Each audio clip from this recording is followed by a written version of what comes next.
it's rebellious, it's sexy, it's sensual, it's going against everything that we were not allowed to do. Welcome to Dance Specific Talks. This podcast is made for us dancers, and our goal here is to inspire dancers from all over the world to become better, both on and off the dance floor. We want to provide you with a platform where we dancers can share and learn from each other. So let me introduce to you your host for this podcast, Teaser, and remember as always, by dancers, for dancers. What's up, party people, and welcome back to another episode of your favorite dance podcast, Dance Specific Talks.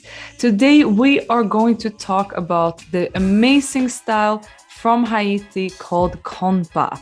Therefore, we are traveling all the way to New York City to talk with the Haitian artist dancer that the internet has fallen in love with. We are going to talk with no one else than Bev Flowers.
And now, let's get it going.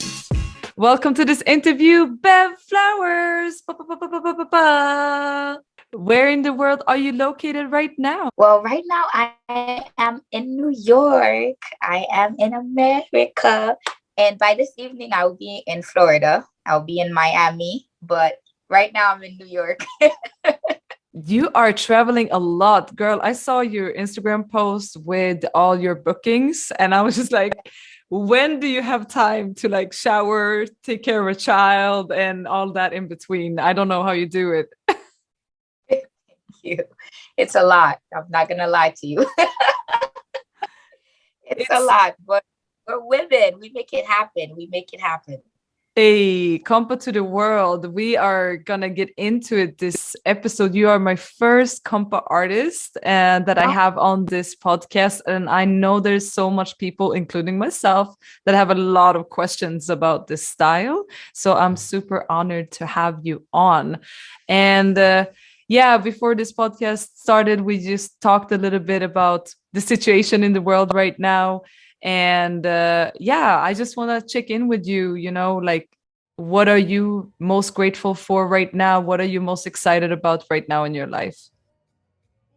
What am I most grateful for? I am most grateful right now for life itself, honestly, being alive, human interaction. I think that the more things I see happening, the more grateful I am that we get to interact, whether it's in person or through social media, just being able to talk to each other and be there for each other and seeing how, even just a simple dance video makes someone else's life like better, like people message me all the time and tell me how I'm making a difference in their life, even people who have gotten COVID and they're in the hospital and they're watching the videos I post and they're like, it sounds weird, Bev, but you're giving me a reason to fight.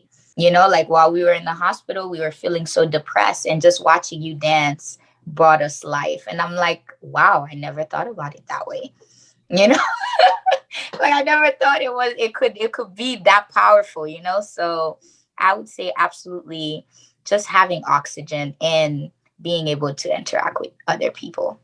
Yeah. Sure. Yeah. And it's just crazy times right now, right? Like we just been through this years of pandemic and what we talked about before, Europe has gone into some kind of war and it's crazy. And I think that we as dancers, we come together more in times of crisis. Also, we start appreciating our art form and the joy and the love we feel when we get to share it with each other and becomes in a way even more powerful to be like, we have our body, we can dance, we can enjoy, we can love, we can laugh and share these precious moments.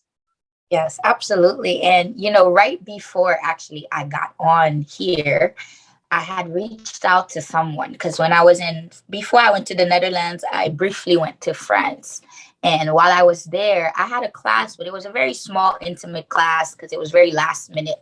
And I had three people who showed up when the class was completely done. Like it was done, and they came and they don't even speak English. They speak, I think, either Ukrainian or Russian, right? And there was a translator, and the translator was telling me, like, we just came from work and we saw this event was happening. Like, what is it? Can you please teach us how to dance this dance? We don't know anything about it. And there was a gentleman there, and he's from Ukraine. And I started teaching him how to dance kompa, and he was laughing because he's never danced this before. So he was shocked at the intimacy of it and how like sensual it is, and the fact that we come in contact with each other like this. So he was mind blown. He was like, "Whoa." And so he was so happy, and the whole night he's like, "Thank you, like we had such a rough night and you made it better, you made us smile." And again, there was a language barrier, so we had to use a translator for me to get what I'm trying to say to him across, and for him to try to get what he's trying to say to me.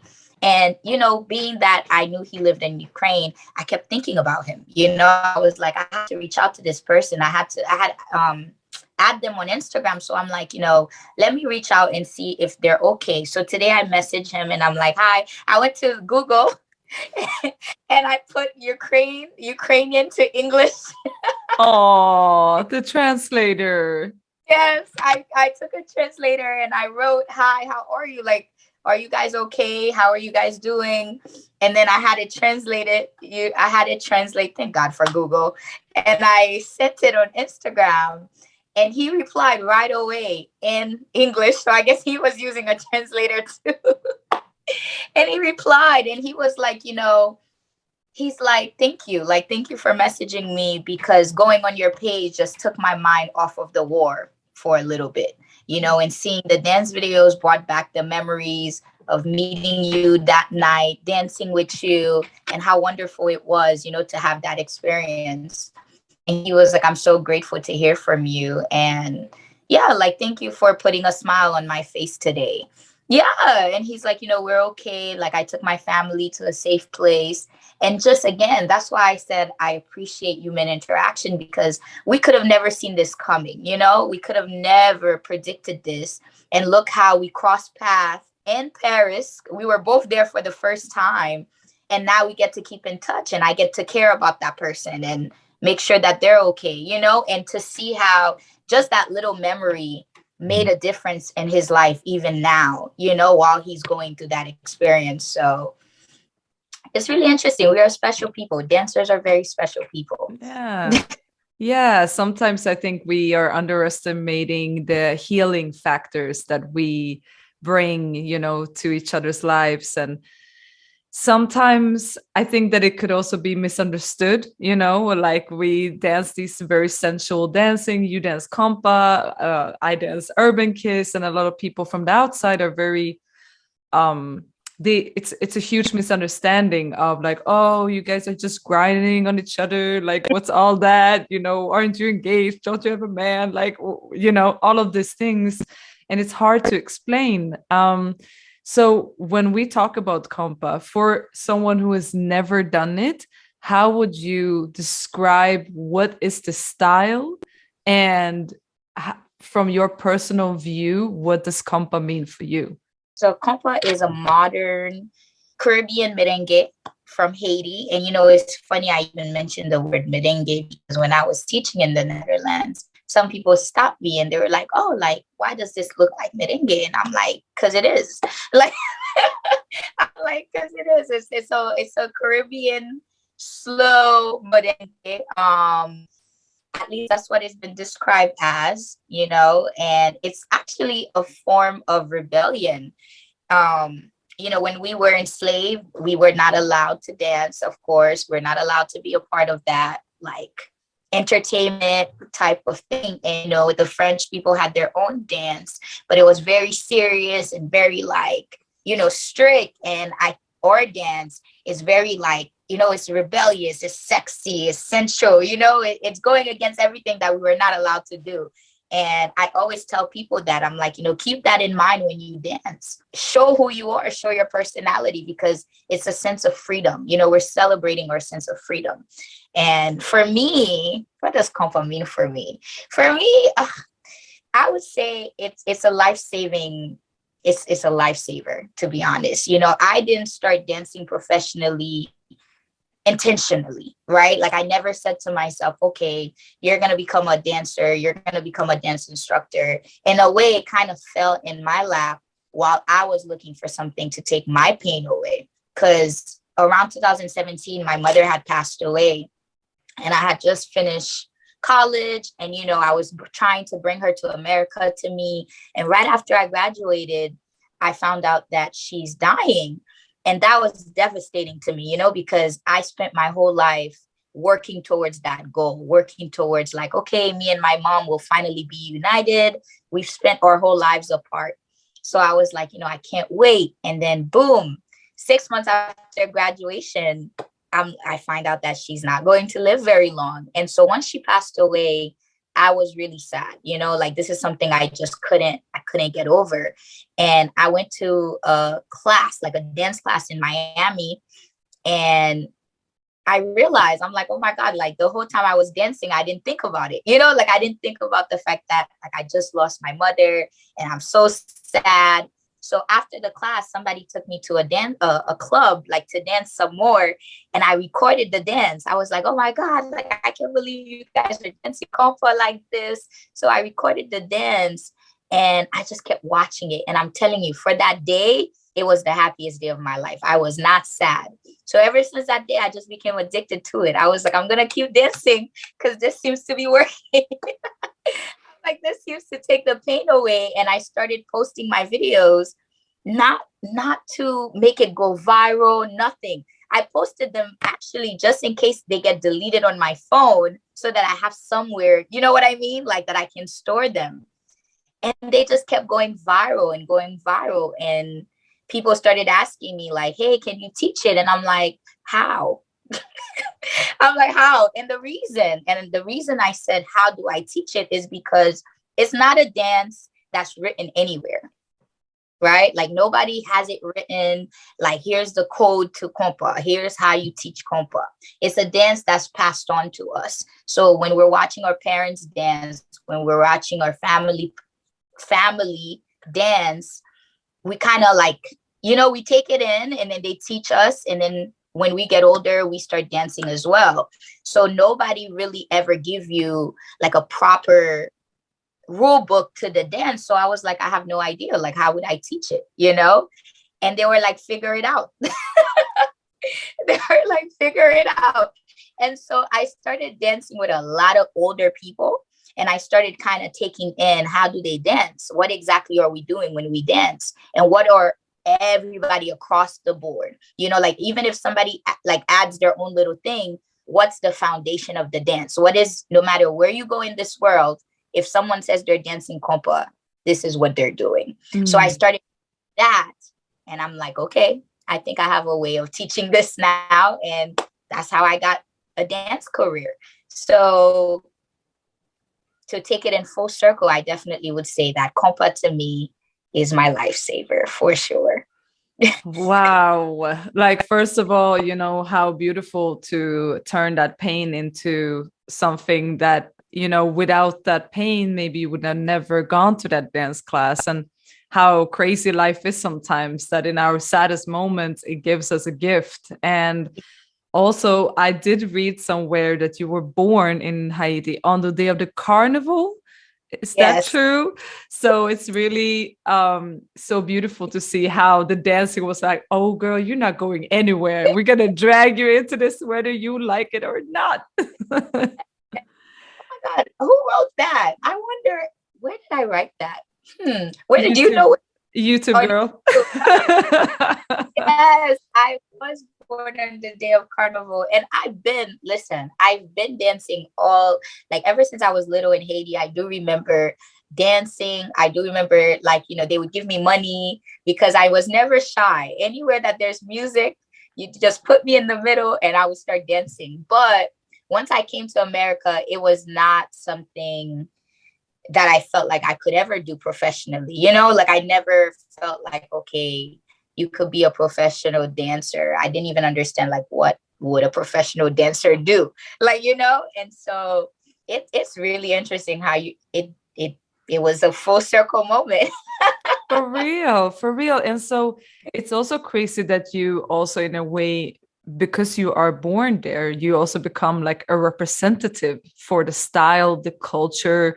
Like, people must also, like, she knows what she's talking about. And then it's all on you to kind of also talk about the history and everything. So when it comes to the history, what, as you say, it's not something that is written down a lot, and I myself been trying to find a lot of information about it. One of the misunderstandings is this compa with an N and compa with an M. Can you just elaborate on that, and also maybe mention if there's more misconceptions about compa? Sure. Well, and I'll be very honest with you. Like, this is a misconception that it's not just people that are, like, not Haitian that, like, have this understanding. Even why does it matter if we spell it Kom and we spell it Kon? It wasn't until I started taking it very seriously that I learned myself that I've been spelling it wrong the whole time. And I'm like, what a shame. I hope nobody ever knows this.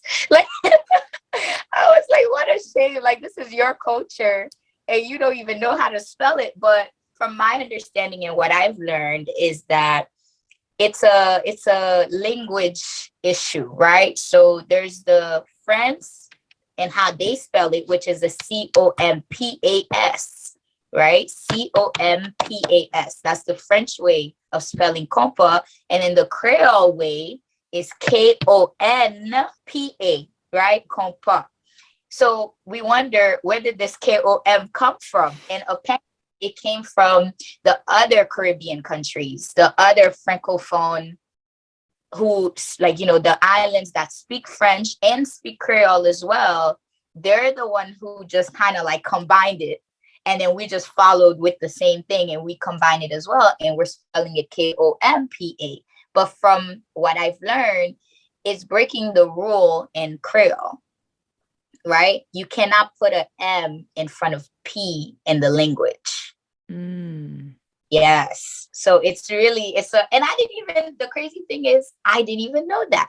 A lot of times, and it's unfortunate, what happens is when we leave Haiti so young, because I left Haiti when I was 6 years old. So when we leave so young, because this happens to a lot of us, we kind of lose a bit of our identity. You get what I mean? Like, we Of lose a course. bit of our language, the rules of our language.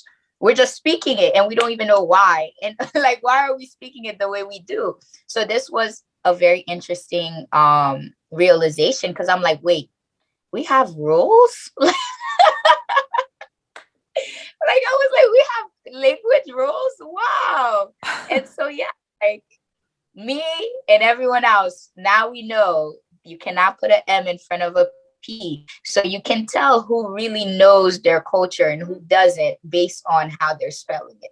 So I had to learn that myself and I had to readjust. And now I try to educate people. That was one of the first things I spoke about when I went to the Netherlands. I was like, let me blow your mind. We've been spelling it wrong this whole time. Let us forget this Kompa. And even now, it's still a debate within the Haitian community because we're very stubborn. We're very stubborn. And so you don't tell us what to do. So now that, we're coming out with this, hey, you guys, we've been spelling it wrong. It's not Kom, it's Kon. They're like, we don't care. It's crazy because now also your videos, like, for the people who haven't seen your videos yet, like, there's millions of views. Like, one of your video has over 1 million view, and I don't remember if it's spelled with an M or an N, but girl, it can also add to the confusion. That is very, listen, it is a very, very, and it's crazy because the KOMPA is so popular that even when I'm doing hashtags on my Instagram, I still have to tag that one because the KOMPA, because most people, that's what we know. You get what I mean? Like that's what they're following. But it's okay. Yeah. World. We will educate the world. And I ask myself sometimes, like, does it really matter? Like, we've definitely had these conversations in my class in the Netherlands. Like, why is it important to fix these misconceptions? And I think on the surface it doesn't seem like it matter, but I think when you look at somebody's culture, right, and you're looking at, like you said, if I'm really a representative of the culture, then I have to be authentic. I have to come correct, right? And so teaching people how to spell it correctly, teaching people the real foundation of the dance, like those things are valuable to me, even with how we dance, Kompa. The dance has changed a lot, like a whole lot.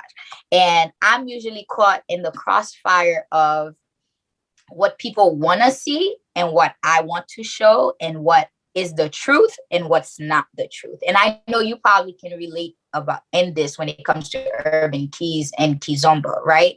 So what's happening now is because the music is becoming a lot more instrumental, the dance style is changing, right? Like the way we're dancing, it is changing. So prior to the dance, like the music becoming, like you can have a song that's 6 minutes long and there's no words.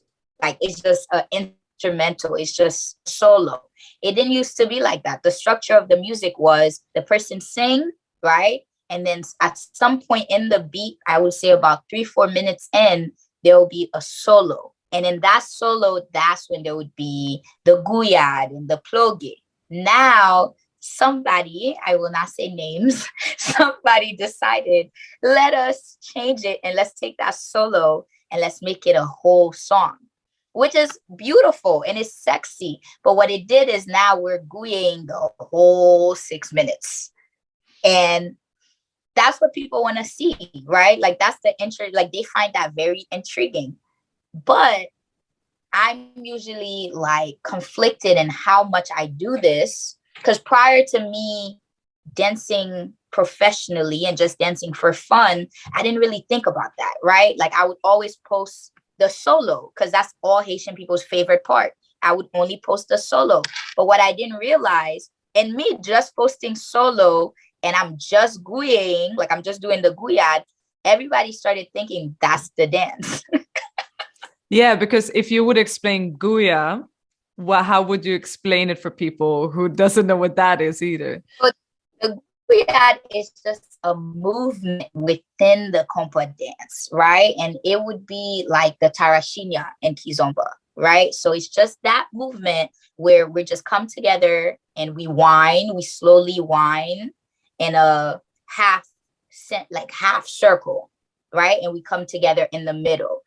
That's just one movement, but that's a huge misconception now because of how we're posting it, and not subconsciously we're not realizing that we're only posting that part. And so somebody who is in, I don't know, Asia, somebody who's in India, for example, if my whole page is showing this, they're gonna be like, wow, that's a nice dance, and they're gonna assume that's the Kompa dance. So now, again, you saying I'm a representative of the dance, now I'm kind of like going backwards to fix my mistake.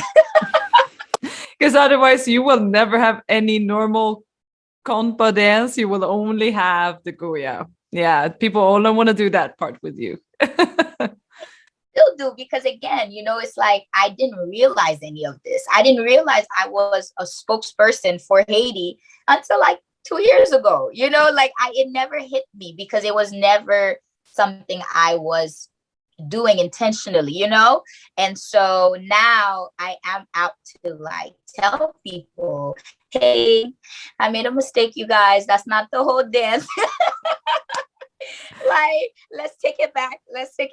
All right. Let's come back to reality that the dance is more than just that. You know, it has movements, it has footwork, it has tricks, it has spins, it has technique, and most importantly, it has a foundation, Mm. right? It has a foundation. You can add to it, but that foundation has to be there. Because if it's not, then over time, we're gonna lose the dance. Yeah. Yeah. You know, And like, right.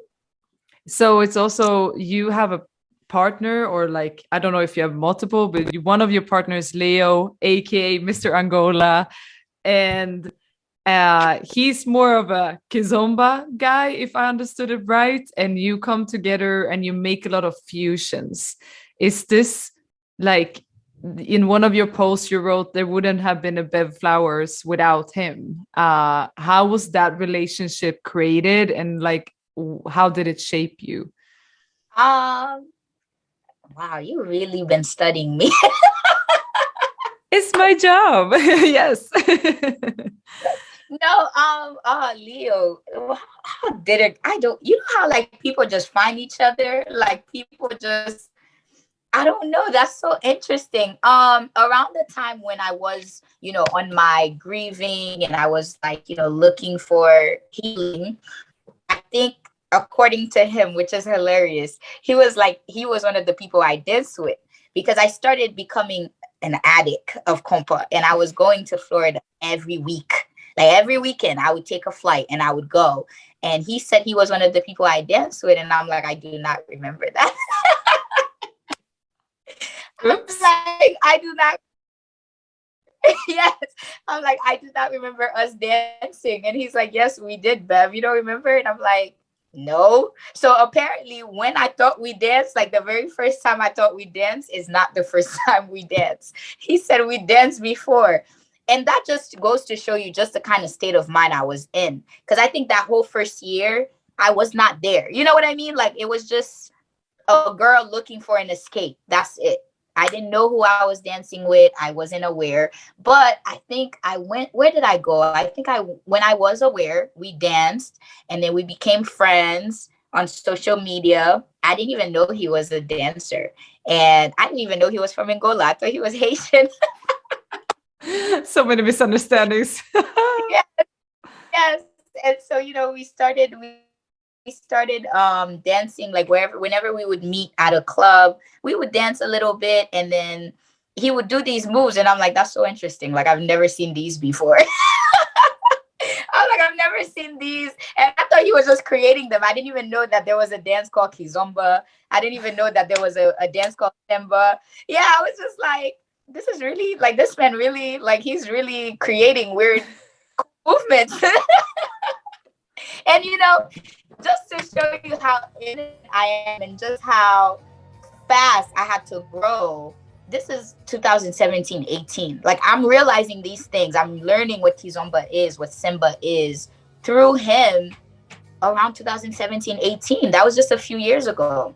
And when we did that dance, the ball, which is the most like famous video I have, the one on YouTube, that was very random. Me and Leo had never performed together. We've never practiced together. It was just I needed somebody to dance with me. And I asked him, I was like, hey, like, would you be willing to dance with me? And he was like, sure. And I'm like, okay, like I'll fly you to New York. And he came, we did not practice. We just got dressed in the car because we were running late to the ball. So we got dressed in the car. We got there. My shoe broke. It was a mess. And I'm like, so what song are we singing? I'm like, what song are we going to dance? And he's like, I don't know. I'm like, I don't know either. Choose one. And he gave me a song. I'm like, okay, we'll do that one. And then we got up there and we danced. All these Kizomba fusion and Semba fusion, I had no idea how to do any of them. I was just following him, literally just following him. And it's crazy to think that became the most like world known video. And I'm like, I hate that video. Oh my gosh. I'm Yeah, like, because no, I watched the video and there's moments where it's like, as a female dancer, I can see in your face sometimes how it's like, I don't know what we're doing right here, right now. But you just keep the show must go on. The show must go on. Yeah. Yes, there was definitely moments where I'm like, what the hell, Leo? Like, like, But like even that, that also shows that the yes, like, videos sometimes that we're not like the most perfect videos with the perfect setting, with the perfect clothes, with the perfect preparations are sometimes just not interesting. it's like crazy to me that that's really the most popular video. Like, I try, let me tell you, I try to beat that video every day, all the time. I try to find a way to create a video that people will love more than that one. They'll be like, forget that one. No, they're like, yeah, that one's cute, but no, this is the one. Even the move he did in the beginning when he like he dipped me on one leg, like he Yeah. literally like put me. I have never done that before. I don't even know what that is. I was literally like, he's trying to kill me. Like, but you know Oh. that I think we became really close friends. We became really, really close friends. Leo, in the beginning, especially being that this was not something, like I said, this was not planned. This career was not planned. So I struggled. I struggled in the beginning because around the time when it was kind of picking up, where people started noticing who I am and learning about me, I had a regular job because, like I said, I had gotten my degree and I had my degree in psychology. So I was working with people that have autism and kind of dancing. And people were like, no, like, you should do this full time. And I'm like, absolutely not. Like, you guys are like, eh. And at the time, I was so leaning on the fact that I have a job, like a stable job. And then they fired me. they Oh. Yes, they fired me. And this was around 2019. Again, this is very recent. They fired me from the job. And at the same time, I got in a car accident, just to show you how everything aligns. I got in a car accident and my new car gets like, I get a new car and the new car gets towed. So now I'm home. Like, I had to leave my house. It was ridiculous. So I was homeless, jobless, carless, and I'm Bev Flowers on Instagram. And so I'm asking myself, okay, what do you do with this? Like, do you just focus on dance? And that's exactly what ended up happening. I'm like, maybe this is my opportunity to just focus on dancing. And at the time, I would always bring Leo to New York to dance with me, and we would have nowhere to sleep. Like, we would have nowhere to sleep. And I would tell him, I would be like, Leo, I promise someday I will take us out of this. Like, I will take this and we will not have to sleep in cars anymore. Yeah, because he would literally sleep in the car with me. Or I would ask a friend, like, hey, can me and my dance partner sleep on your couch? And they'll be like, yes. And it would be like this little couch. And me and Leo would have to like scoot together, like, it's okay, Leo, I promise. Just give me a few years. And Wow. so that's really how that bond and that dance partnership got created. And it's so interesting because we're not official dance partners. It's not like we're stuck with each other only. But if there's ever something big I have to do or anywhere in this world, that's usually who I would call, because we've built that bond. We've built that trust. I know that even if we didn't practice anything, this man will make me look good. I trust him, and so it's cool. And, in terms of Leo, before we even finish on that conversation, maybe you're wondering, I know a lot of people wonder this. A lot of people think that we're together. Mm. I mean, I didn't believe so because you wrote on your Instagram, this is a dance partner, and yeah, that he had been in some kind of accident and stuff like this. So I would assume that if he was your real partner, it would be more posts about him. But yeah, but you get a lot of questions about that. Yes. Oh, yes. I get a lot of questions about, have we ever been together, even if we're not together now? Have we ever been intimate? And I'm like, no, never. And people are just like, she's lying. And I'm like, no. I'm like, no, I'm really not lying. Like me and this man, we just been really great friends. We've never dated, we've never been intimate. It's just always we dance, we have love for each other. I know that this is someone I can always count on. He knows that I'm somebody he can always count on because when I didn't have anybody, like when I was going through really, really hard things, that's who was there for me. He did not mind sleeping on someone's couch with me. He didn't mind sleeping in the car with me. He never asked me to pay him. It was strictly like, I want to help her out, which is why I always say there wouldn't be a Bev Flowers without Leo, because I needed somebody that was going to be there for me when I didn't have anyone, and when I didn't have someone I can pay to do this with. So yeah, I mean, hopefully when they hear this podcast, I can clarify one more time. I really think so. It becomes an issue in our relationships too. Like when we try to, have our own relationships, when we're dating other people, I guess because we have such a nice bond and they're watching us dance and they see how we're playing with each other, we're laughing, our own partners would think, yeah, those two people are in love with each other. And we're like, oh my God, no, we're not. Like, and so it becomes and I always tell him, I'm like, you make it impossible for me to have a man. Like, wow. Yeah, I never even thought about that. But of course, like in every couple dancing style, you have these issues where it's like, oh, are they a couple? Are they not? What has happened before? What's their history? And I think that, as you say, that is a big misconception that just because you have a great chemistry dancing wise, that would mean something else. I agree. I think it's a little bit unfair because like actors have to do even more. And they don't seem to get, of course they do get some heat, but I think people are kind of a little bit more accepting of that. But with dancers, I don't know if it's what it is, but I think people are even more like, no, there's no way these two are not together. And it's like, why is it so hard for people to understand that you can have that chemistry with someone and you can experience this dance connection with someone and it doesn't have to lead to more? Yeah. I don't get why that's so difficult. And again, maybe that comes back to why dancers are so special, because we do that. We are able to dance with someone and then we look like we're completely in a trance, and once we're done we're like, thank you for the dance, give them a high five and keep it moving. Yeah, exactly. And that is really, really hard.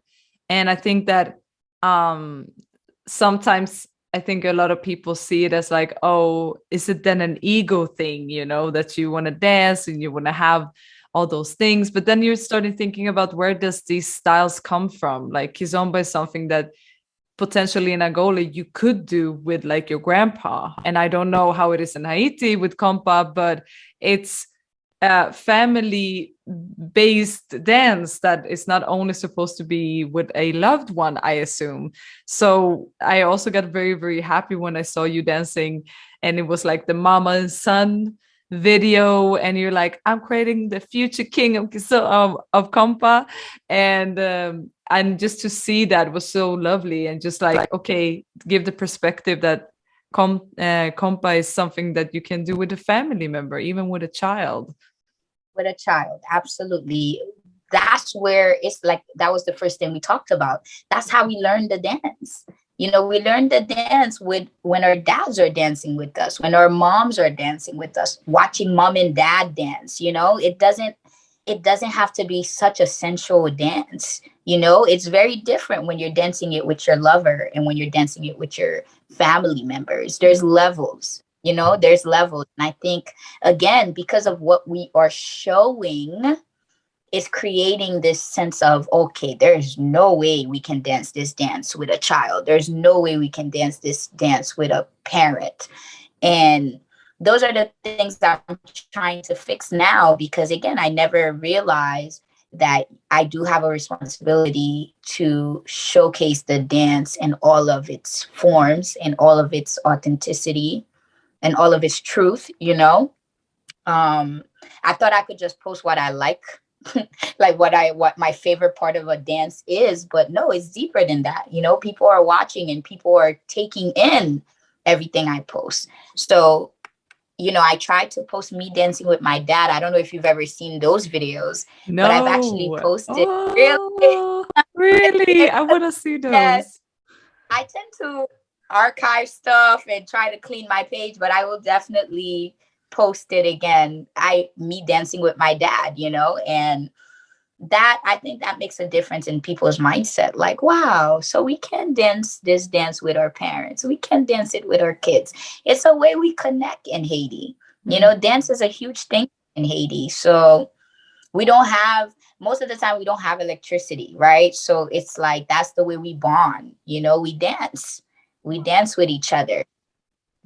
I'm Wow. trying to showcase. Yeah. And so, I mean, when you're looking now, because it's exciting. I feel like Konpa is now getting finally the recognition that it has been deserving, for a long time. Where do you think this is gonna go? Just as like an insider, what would you wish for the style? And yeah, what are some of your hopes and dreams with your future as a dancer and dance teacher winning Kompa? Oh, where is it going? Oh my goodness. It You gives get me like just to think about it, I don't. It seems like it's gonna go far. It seems like it's gonna be as popular as Kizomba and as popular as salsa, and it looks like it's gonna get around the world. It's gonna get around the world. I just, the only thing I'm concerned about is how is it gonna go around the world?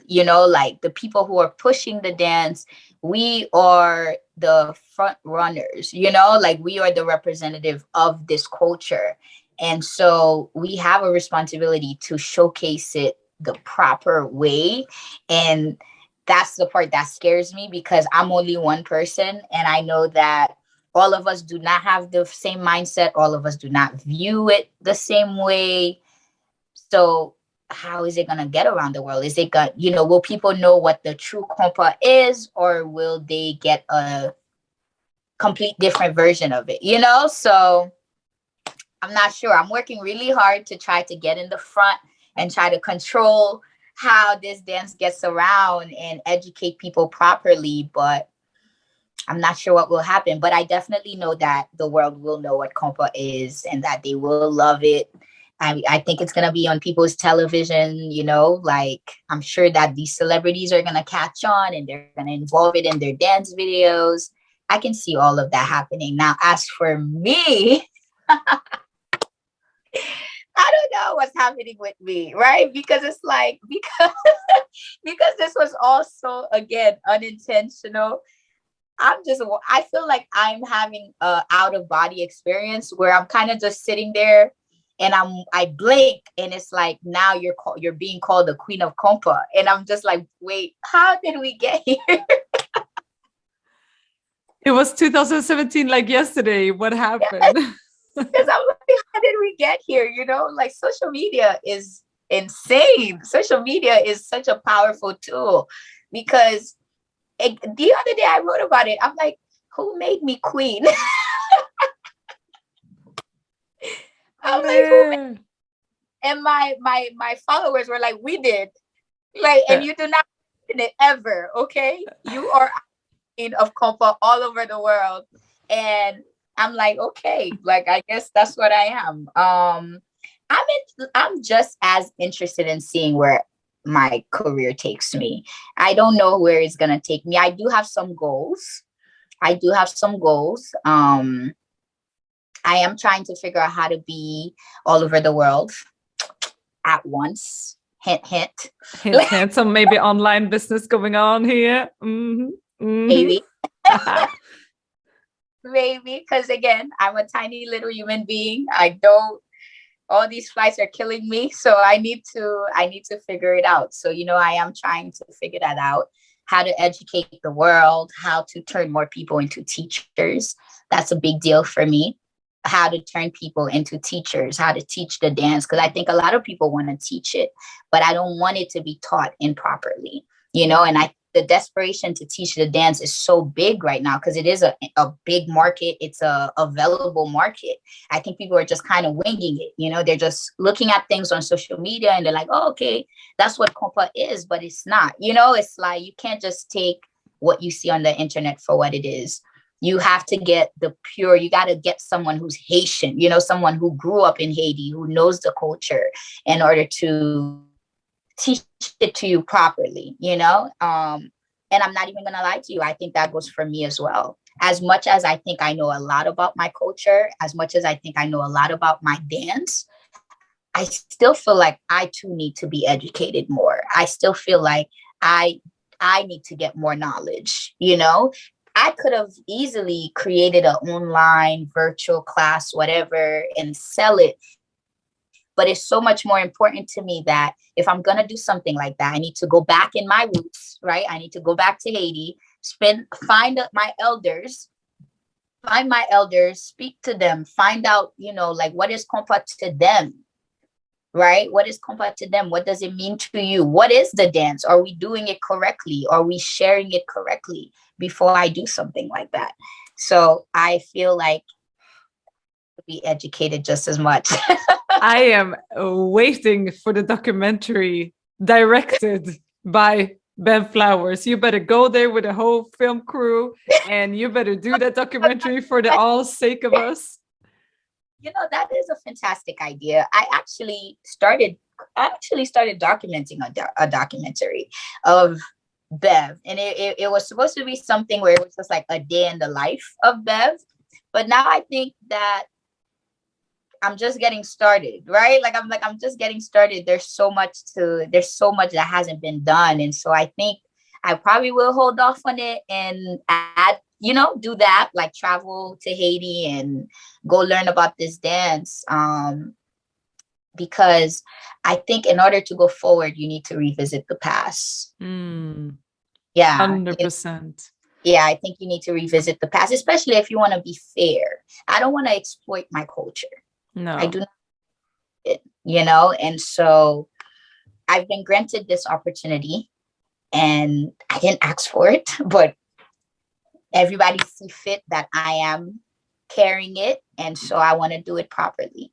I want to do it. So we'll see. yeah, that's beautiful. Like in another interview, I interviewed an Asonto pioneer from Ghana. His name is Eflex.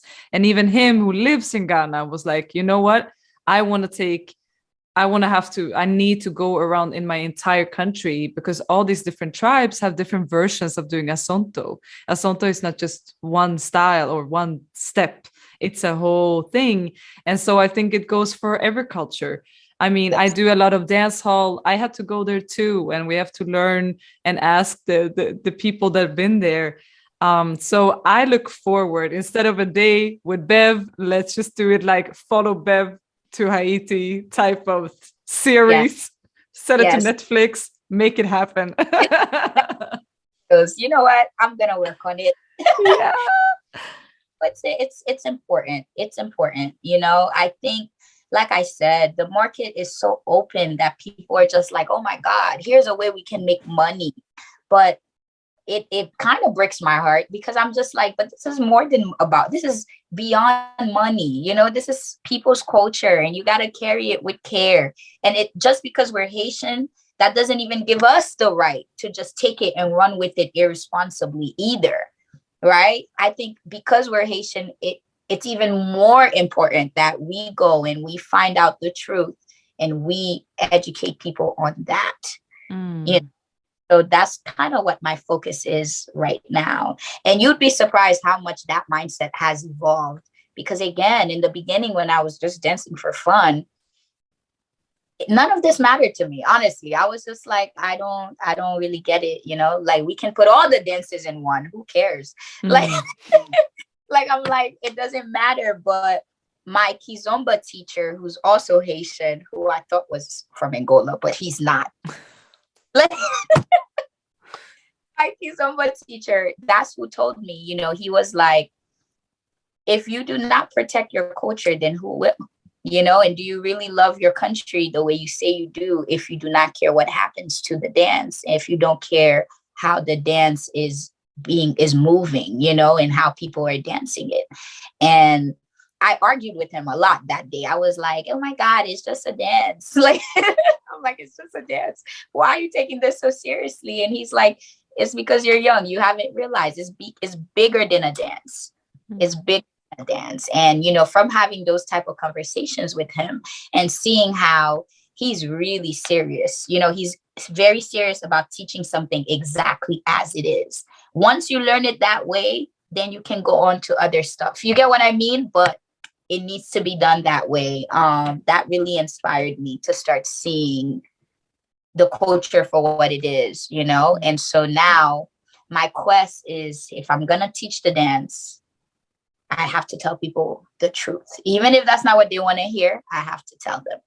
Yeah. And it's also okay to not know, as well as what you said. You were 6 years old when you moved from there. You have a lot to learn. So why don't we learn together as when you are learning? That's also completely fine. We are, we cannot be expert of something we were not there to create anyway. So here we are, just students of, standing on the shoulders of giants that actually... I completely agree, and as much as, I don't know, maybe you thought I would come on here and be like, well, I know Kompa, boom, boom, boom. Like, listen, I know this, I'll give what I know, and I will go learn more, and I will pass it on, like I am as much of a student as I am an instructor. So yes. Yeah.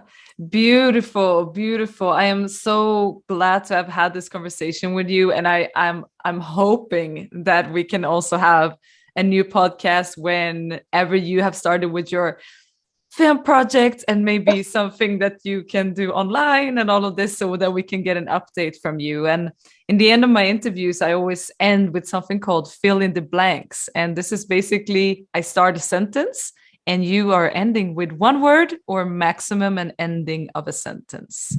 Are you ready, Queen of Konpa? Hi.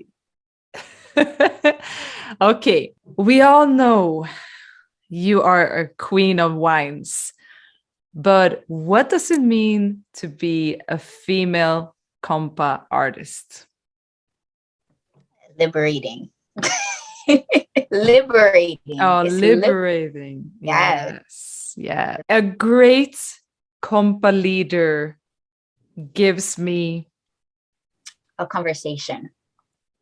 There we go. Not just a monologue, a dialogue. Through movement.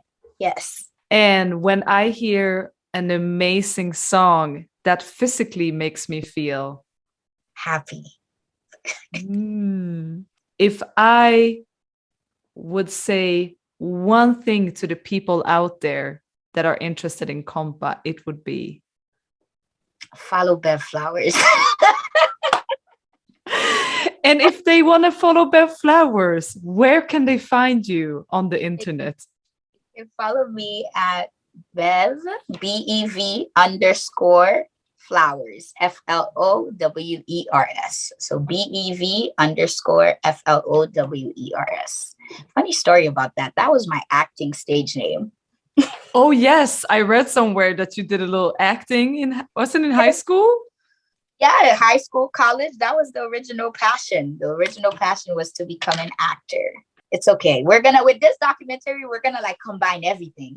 I can't wait. And then you're gonna have your own Bev Hive and all of this. Oh, yes.